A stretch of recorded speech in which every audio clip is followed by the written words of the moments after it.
Hello friend, मैं Anil Shakya YouTube channel study think की online class में आपका स्वागत करता हूं। दोस्तों, आज मैं आपके सामने लेकर आया हूं फ़िलिस्तीन और इजराइल के बीच चल रहा विवाद। ये विवाद लंबे समय से चला आ रहा है और अब ये खूनी संघर्ष में बदल गया है। 10 मई 2021 को गांजा पट्टी से हमास संगठन ने इजराइल के ऊपर बहुत सारे रॉकेटों को एक साथ छोड़ दिया, जिससे इजराइल जलने लगा और इजराइल ने उसकी जवाबी कार्रवाई में बम बरसाने शुरू कर दिए। इस तरीके से दोनों देशों के बीच इस समय खूनी संघर्ष चल रहा है। 10 दिन हो गए, दोनों तरफ से कई लोग मारे जा चुके हैं, लेकिन ये युद्ध थमने का नाम नहीं ले रहा है। तो चलिए आज हम देखते हैं इस युद्ध के पीछे की कहानी क्या है और क्यों ये युद्ध लंबे समय से चला आ रहा है। तो इस युद्ध को समझने से पहले हमें कुछ बिंदुओं को समझना होगा। जब तक हम वो नहीं समझ पाएंगे तब तक इसके बारे में हम डिटेल से नहीं समझ पाएंगे। तो इसको डिटेल से समझने के लिए हमें इसके कुछ बिंदुओं पर चर्चा करनी पड़ेगी और पहले उन्हें समझना पड़ेगा कि वो हैं कहाँ। तो चलिए आइए सबसे पहले हम देखते हैं कि दुनिया के नक्शे में यानी वर्ल्ड मैप पर फ़िलिस्तीन और इजराइल की लोकेशन कहाँ है। तो ये वर्ल्ड का मैप है और इस पर देखिए, ये हमारा है प्यारा भारत और इसके बाद ये पाकिस्तान, अफ़गानिस्तान, ईरान, इराक और ये रहा आपका इजराइल और फ़िलिस्तीन जो भूमध्य सागर के तट पर है। दोस्तों, ये जो इजराइल है ये 1948 के पहले यहाँ इजराइल नहीं था। ये पूरा कंट्री एक ही था जिसका नाम था फ़िलिस्तीन। अंग्रेजी में इसको पैलेस्टाइन कहते हैं। तो चलिए इस लोकेशन को और अच्छे से देखने के लिए मैं इसे जूम करके आपको दिखाता हूँ। देखिए जूम होकर, ये है पूरा फ़िलिस्तीन और इजराइल दोनों देश का नक्शा है। 1948 के पहले ये पूरा देश एक ही था जिसका नाम था फ़िलिस्तीन। देखिए इसके नीचे की तरफ इजिप्ट है जिसे मिस्र कहते हैं, इजिप्ट है, जॉर्डन है, ऊपर की तरफ लेबनान है, सीरिया है और ये डेड सी है। इसके इस साइड में ये भूमध्य सागर है, ये है मेडिटेरियन सी। अब हम आगे इसको समझते हैं, देखते हैं कि इसका डिवाइडेशन कैसे हुआ और आज तक की इसकी स्थिति क्या है। तो देखिए अगला मैप हम आपके साथ सामने लेकर आए हैं, जो 4 मैपों को एक साथ मैंने दिखाया है। देखिए इस मैप में देखिए जो पहला वाला मैप है ये फ़िलिस्तीन है। जब पार्टीशन नहीं हुआ था इस देश का, उसके पहले का ये पूरा देश है जिसका नाम है फ़िलिस्तीन। इसमें ये जो ग्रीन कलर से आपको हरे कलर से दिखाई दे रहा है ये पूरा फ़िलिस्तीन है। कहीं कहीं ये सफ़ेद डॉटेड है, ये यहूदी बस्तियाँ जहाँ तहाँ थीं। अगर बात करें इस एरिया में 1878 में केवल 3% ही यहूदी थे, बाकी के अरब मुल्क के लोग थे यानी मुसलमान थे फ़िलिस्तीन में, और पूरे देश को फ़िलिस्तीन ही कहा जाता था। तो ब्रिटिश उपनिवेश था ये। तो जब ब्रिटिश उपनिवेश आया तो यहाँ पे जब यूरोप में यहूदियों पर अत्याचार हुआ, उस समय अंग्रेजी सरकार ने इन्हें इस एरिया में आकर रहने की छूट दे दी थी। तो वो ब्रिटिश सरकार के विदेश मंत्री थे जिनका नाम था बालफोर। उन्हीं के नाम पर बालफोर घोषणा की गई थी जिसमें कहा गया था कि यूरोप में विदेशियों पर जो अत्याचार हो रहे थे वो यहाँ आके इस एरिया में निवास कर सकते हैं। तो धीमे धीमे देखते ही 1878 में जहाँ यहूदियों की संख्या यहाँ 3% थी, मुस्लिम 87% था और 10% ईसाई था। 1938 आते आते यहाँ पे 30% यहूदी हो गए। जब 30% यहूदी हो गए, जब यहूदियों ने अलग देश की मांग कर दी तो यहाँ पे जो है मामला गड़बड़ हो गया और उपनिवेश सरकार यानी ब्रिटिश सरकार इसको संभाल नहीं सकी और उसने यूएन को दे दिया कि इस मामले को आप हैंडल करें। तो यूएन ने 14 मई 1948 को यहूदियों के लिए अलग राज्य इजराइल बना दिया और फ़िलिस्तीनियों के लिए यानी जो अरब मुल्क के लोग थे फिर उन्हें फ़िलिस्तीन राज्य दे दिया गया। और इस तरीके से इसका डिवाइडेशन होके ये देखिए यूएन प्लान के अनुसार 1948 में ये देश डिवाइड हो गया इजराइल और फ़िलिस्तीन में। तो इस तरीके से यहाँ 2 राज्यों का निर्माण हो गया, इजराइल और फ़िलिस्तीन। इजराइल को ये जो तीनों जगह दिखाया गया ये इजराइल है और ये चौड़ी सी जो पट्टी आपको दिखाई दे रही है ये वेस्ट बैंक है, इधर ये गाजा पट्टी है। तो चलिए अब बात आई यहाँ यूएन। ये यूएन क्या होता है? संयुक्त राष्ट्र संघ जिसे हिंदी में कहते हैं। इसका मुख्यालय न्यूयॉर्क में है। द्वितीय विश्व युद्ध के बाद इस संगठन को बनाया गया था ताकि इस तरीके के युद्ध होने की संभावनाएं अगर दुनिया में कहीं भी दोबारा बनती हैं तो उसमें हस्तक्षेप करने के लिए कोई अंतर्राष्ट्रीय संस्था होनी चाहिए, ताकि विश्व के अंदर शांति लाई जा सके और इसकी आर्थिक प्रगति को मेंटेन किया जा सके इस तरीके से, और ह्यूमन राइट यानी मानवा अधिकार को सुरक्षित किया जा सके। इसके लिए कोई ऐसी अंतर्राष्ट्रीय संस्था होनी चाहिए। तब द्वितीय विश्व युद्ध के बाद 24 अक्टूबर 1945 को यूएनओ का गठन हुआ, जिसका मुख्यालय न्यूयॉर्क यूएसए में है। वर्तमान में इसके 193 सदस्य हैं। इसमें 6 आधिकारिक भाषाएं हैं और 5 देश इसके स्थायी सदस्य हैं। इस समय इसके अध्यक्ष का नाम एंटियो गुटेरस है। तो ये था यूएन की पूरी कहानी। तो चलिए अब हम चलते हैं आगे। तो जब इसका यूएनओ ने डिवाइडेशन कर दिया, उसके बाद जैसे ही डिवाइडेशन हुआ तो 1948 में ही फिलिस्तीन यानी अरब मुल्क के लोगों में और इजराइल के लोगों में युद्ध छिड़ गया। उसके बाद कई बार इनके बीच युद्ध हुआ। हर युद्ध के बाद देखिए, युद्ध के लिए उकसाता तो फिलिस्तीन को था इजराइल, लेकिन इजराइल ने पहले कभी हमला नहीं किया। हर युद्ध में फिलिस्तीन ही पहले हमला करता था, इजराइल उसका जवाब देता था, और जवाबी कार्रवाई में इजराइल ने हमेशा ही इसकी ज़मीन पर कब्जा कर लिया। हर युद्ध के बाद कुछ न कुछ ज़मीन को कब्जा कर लिया। जब 1948 में इसका डिवाइडेशन हुआ था तो फिलिस्तीन को, पूरे फिलिस्तीन का 56% एरिया दिया गया था और इजराइल को 44%। आज 1967 के बाद आप देख रहे हैं ये जो एरिया बचा है ये केवल 12% रह गया। फिलिस्तीन सकुड़ के केवल 12% में रह गया है। हर बार इतनी जमीन पे जो है इजराइल ने इसकी पे कब्जा कर लिया। तो अब यहाँ पे देखते हैं कि यहाँ क्या क्या है। ये जो चौड़ी पट्टी आपको दिखाई दे रही, इसको वेस्ट बैंक कहते हैं। नक्शे में देखिए, तीसरे नंबर का जो नक्शा है इसमें ये जो चौड़ी पट्टी दिखाई दे रही है ये वेस्ट बैंक है। इसको वेस्ट बैंक इसलिए कहते हैं क्योंकि ये जॉर्डन नदी के पश्चिमी तट पर बसा हुआ है, इसलिए इसको वेस्ट बैंक कहते हैं। अब फिलिस्तीन का कुछ हिस्सा ये देखिए यहाँ रह गया पट्टी के रूप में, इसलिए इसको गाजा पट्टी कहते हैं। इसी गाजा पट्टी पे हमास एक संगठन है, मुस्लिम संगठन है हमास, जो गाजा पट्टी की सुरक्षा का दावा करता है और इस पर कब्जा किए हुए इसी का प्रशासन यहाँ पे चलता है। तो इस समय जो युद्ध चल रहा है, इस युद्ध में यही गाजा पट्टी से हमास संगठन इजराइल के ऊपर रॉकेट छोड़ता है, हमला करता है, उसकी जवाबी कार्रवाई में इजराइल कर रहा है। तो ये वेस्ट बैंक है, ये गाजा पट्टी है। इस वेस्ट बैंक के अंदर एक जगह है पूर्वी यरूशलेम। ये बहुत ही प्राचीन शहर है। ये पूर्वी यरूशलेम बहुत ही प्राचीन शहर है और इसमें तीनों धर्मों के पवित्र स्थान है, मुस्लिम, ईसाई और यहूदी। एक बात और आपको यहाँ बता दें कि यहूदी धर्म जो है दुनिया के सबसे प्राचीन धर्मों में से एक है। 3000 से 4000 वर्ष पुराना इसका इतिहास है। और इस यहूदी धर्म से ही इस्लाम धर्म और ईसाई धर्म की उत्पत्ति होती है। आगे बताएंगे इस कहानी को। पहले हम समझते हैं, इसके सारे बिंदुओं को समझ लेते हैं, फिर इसके बाद इनको आपस में कोरिलेट करके समझेंगे कि ये पीछे की कहानी क्या है इसकी और इतने लंबे समय से ये विवाद क्यों चला आ रहा है। ये हम तभी समझ पाएंगे जब इसके हर बिंदु को समझ लें। तो देखिए, ये जो यरूशलेम है ये बहुत ही प्राचीन शहर है और तीनों धर्मों का यहाँ पे पवित्र स्थान है। मुस्लिमों का पवित्र स्थान अल-अक्सा मस्जिद है और इसी अल-अक्सा मस्जिद के पास में एक जगह है जिसका नाम है Dome of Rock. Dome of rock.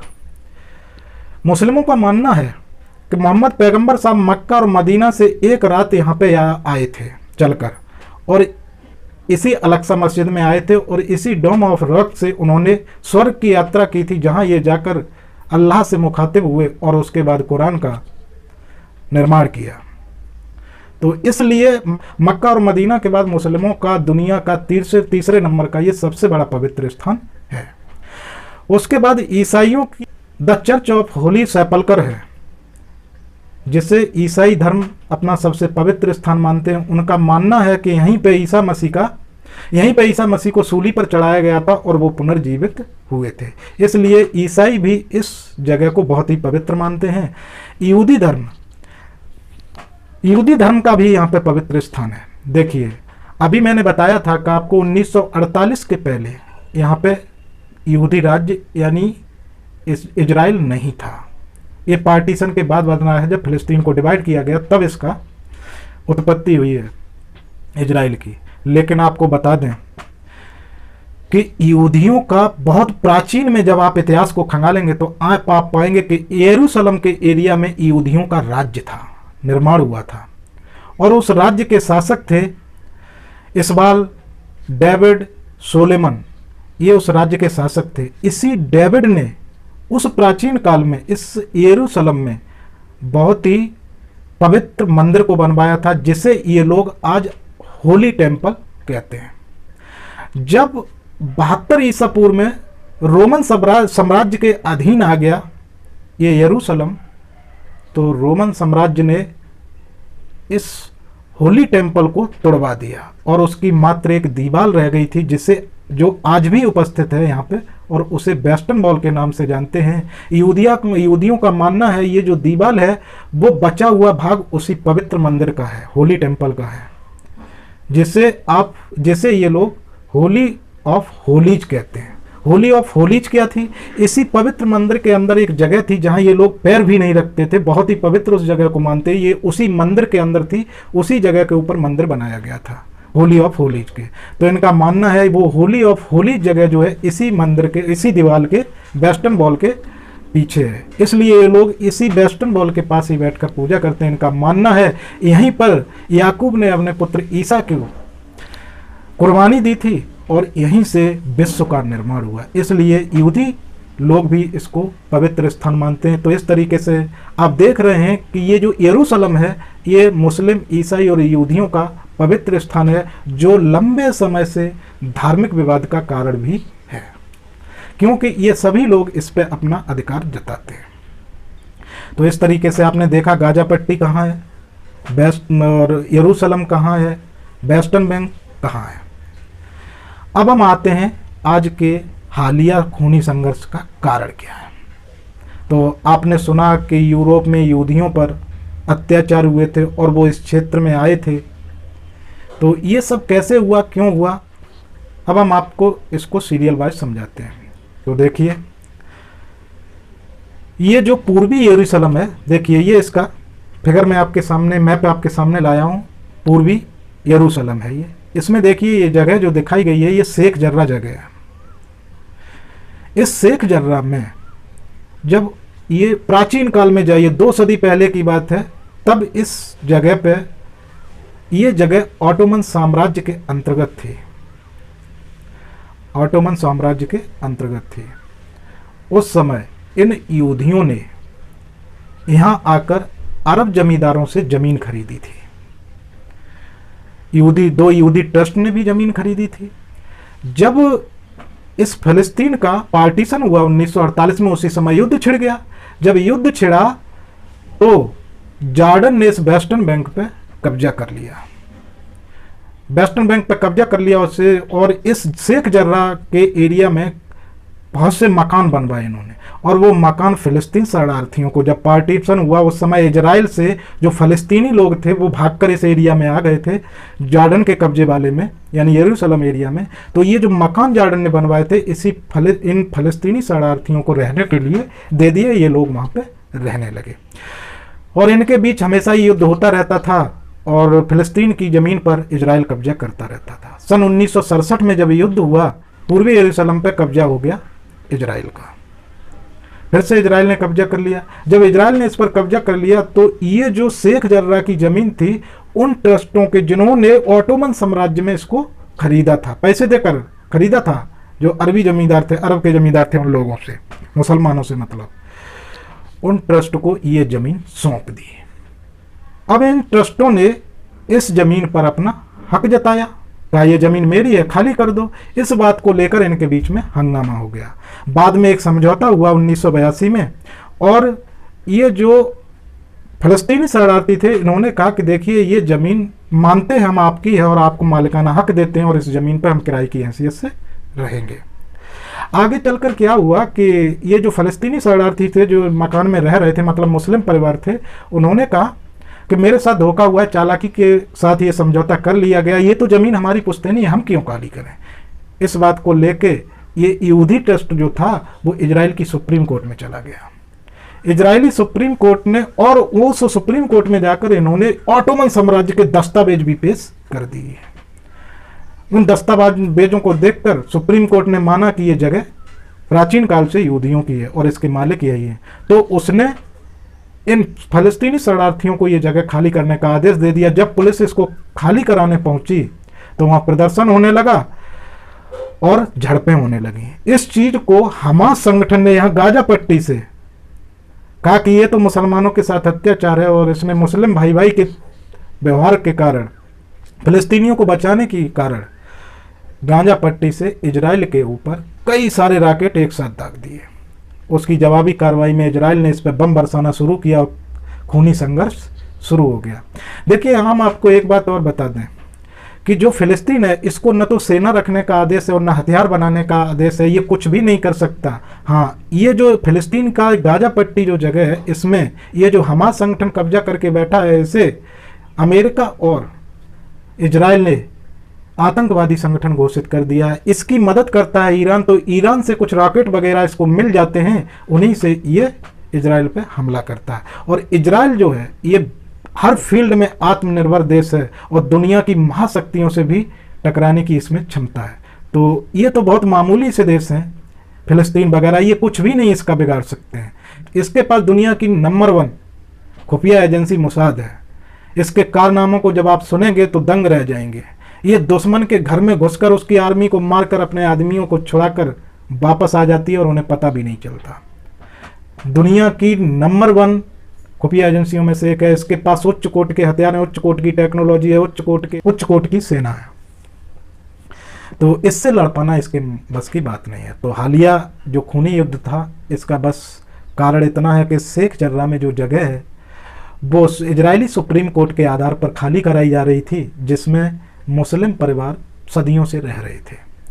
तो जब उन्होंने ये जगह खाली करने से मना किया तो इनमें झड़पें हुई, जिसके जवाब में गाजा पट्टी से हमास संगठन ने इजराइल के ऊपर हमला कर दिया और एक खूनी युद्ध शुरू हो गया।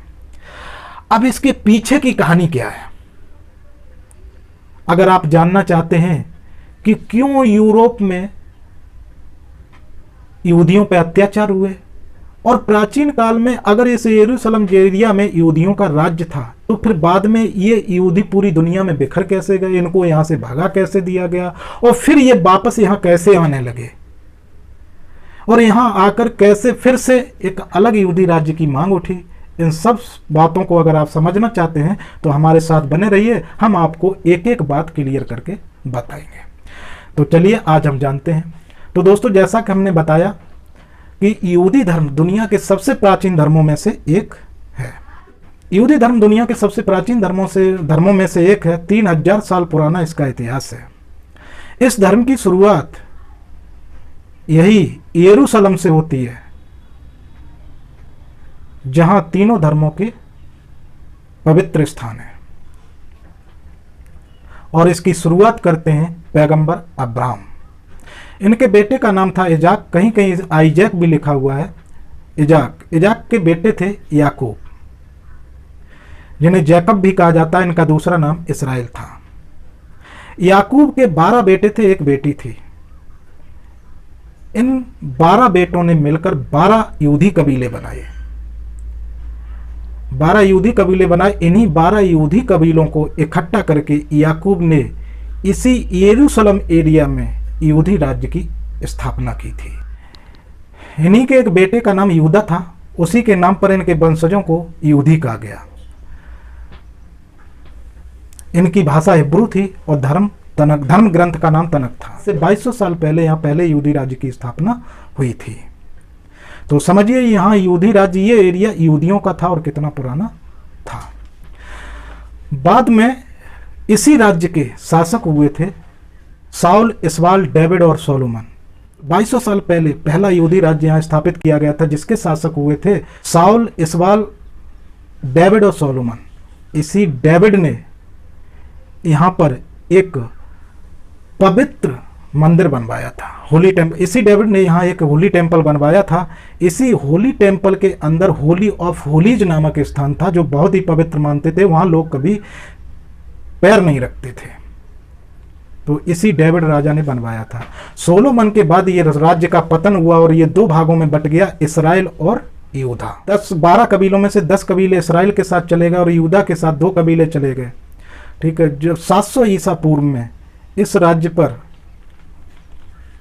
असीरियाई साम्राज्य का हमला हुआ और 10 कबीले इसमें से तितर बितर हो गए और इस जगह को छोड़कर भाग गए। 72 ईसा पूर्व में इस पर रोमन साम्राज्य ने हमला किया और उसके बाद यहूदी इस क्षेत्र से भाग गए और भागकर यूरोप, एशिया और अफ्रीका के अनेक देशों में जाके फैल गए, पूरी तरह तितर बितर हो गए। तो देखिए इस तरीके से इस एरिया से यहाँ से यहूदी भाग गए और पूरी दुनिया में फैल गए। इसी रोमन साम्राज्य में इस यरूशलेम के एरिया को मिलाकर एक प्रांत बनाया गया जिसका नाम फिलिस्तीन रखा गया। फिर रोमन साम्राज्य के बाद इस पे उस्मानी साम्राज्य का अधिकार हुआ। उस्मानी साम्राज्य ये बहुत ही बड़ा साम्राज्य था जिसे तुर्क शासक भी कहते हैं, अंग्रेजी में ऑटोमन साम्राज्य कहते हैं। 1299 ये साम्राज्य 1299 से शुरू हुआ और 1923 तक चला। उस समय इस फलस्तीन पे अरब मुल्क ने शासन कर लिया, यानी मुसलमानों का अधिकार हो गया। उसके बाद जब उस्मानी साम्राज्य का पतन हुआ, यानी मुस्लिम साम्राज्य का पतन हुआ, उसके बाद इस पे ब्रिटिश सरकार ने अधिकार कर लिया और ये ब्रिटिश सरकार का उपनिवेश बन गया।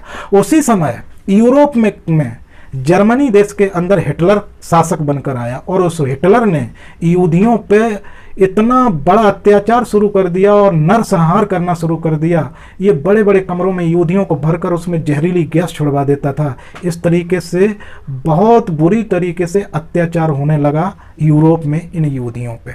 उस समय फलस्तीन में ब्रिटिश सरकार थी, फिलिस्तीन में अंग्रेजों की सरकार थी। इनके विदेश मंत्री थे बाल्फोर। तो इन्होंने एक आदेश किया, एक घोषणा की जिसे बाल्फोर घोषणा के नाम से जानते हैं, और इन्होंने कहा कि दुनिया के यहूदी आकर इस एरिया में रह सकते थे। और यहूदी तो इसके चाहते ही थे क्योंकि उन्हें मालूम था कि ये एरिया जो है हमारे पूर्वजों का एरिया है और वो यहाँ बसना चाहते थे। जैसे ये घोषणा हुई, दुनिया के सभी यहूदियों का रुख यरूशलेम की तरफ हो गया और वो आकर यहाँ बसने लगे। आप इस बात से अंदाजा लगाइए कि 1878 में फिलिस्तीन में केवल 3% यहूदी थे, 87% मुसलमान थे और 10% ईसाई थे। 1938 में इन यहूदियों की संख्या बढ़कर 30% हो गई। जब 30% हो गई तो फिलिस्तीनियों के जो निवासी थे यानी मुस्लिमों ने इस बात का विरोध किया। जब विरोध किया तो ब्रिटिश सरकार ने मना कर दी, यानी यहूदियों के अप्रवासन पर रोक लगा दी। जैसे ये रोक लगाई, विवाद खड़ा हो गया, हंगामा खड़ा हो गया और ब्रिटिश सरकार इसको हैंडल नहीं कर पाई मामला। फिर ये ब्रिटिश सरकार यूएन के पास पहुंची और बोली आप इस मामले को हैंडल करें। तो फिलिस्तीन ने क्या किया, यूएन ने क्या किया, यूएन ने 14 मई 1948 को फिलिस्तीन को 2 राज्य बना दिए, इजराइल और फिलिस्तीन। 56% जगह फिलिस्तीन को दी थी और 44% जगह जो दी थी वो इजराइल को दी थी। आज फिलिस्तीन की जगह पर इजराइल लगातार कब्जा करता जा रहा है और लास्ट में फिलिस्तीन के पास केवल 12% जगह बची है। तो ये है इनकी पर्दे के पीछे की पूरी कहानी। अब आइए हम बताते हैं ये जो डिवाइडेशन हुआ है इसकी कहानी क्या है। देखिए यूएनओ ये जो संस्था है ये महान शक्तियों की संस्था है और ये जो शक्तियां हैं, महाशक्तियां जो हैं, अमेरिका है, इजराइल है, ब्रिटेन, वो अमेरिका है, ब्रिटेन है, ठीक है, इनका इस यूएनओ में दबदबा है और ये लोग कभी नहीं चाहते हैं कि इन एरिया में शांति हो। जैसे आप देख लीजिए ये चित्र जो आपके सामने दिखाई दे रहा है ये मैं आपके लिए लेकर आया हूँ। ये देखिए आईपी है, ये भी आईपी है, इंडिया पाकिस्तान, इंडिया फिलिस्तीन, इजराइल और फिलिस्तीन दोनों को उपनिवेश से, ब्रिटिश उपनिवेश से स्वतंत्रता लगभग पास ही पास मिली है। इसको 1948 में मिली है, इसको 1947 में मिली है। दोनों जगह इस तरीके से डिवाइडेशन किया गया कि कभी भी आने वाली पीढ़ियां इनकी सुकून से नहीं रहेंगी, हमेशा लड़ती रहेंगी। इसका कारण देखिए, जो कंडीशन इंडिया की है वही कंडीशन फिलिस्तीन और इजराइल की थी। जब बंटवारा हुआ तो फिलिस्तीन को 3 जगह दिया गया। इसी तरह इंडिया का जब बंटवारा हुआ था तो भारत को भी 3 जगह बांटा गया था, इंडिया, पूर्वी पाकिस्तान, पश्चिमी पाकिस्तान जो आज बांग्लादेश है।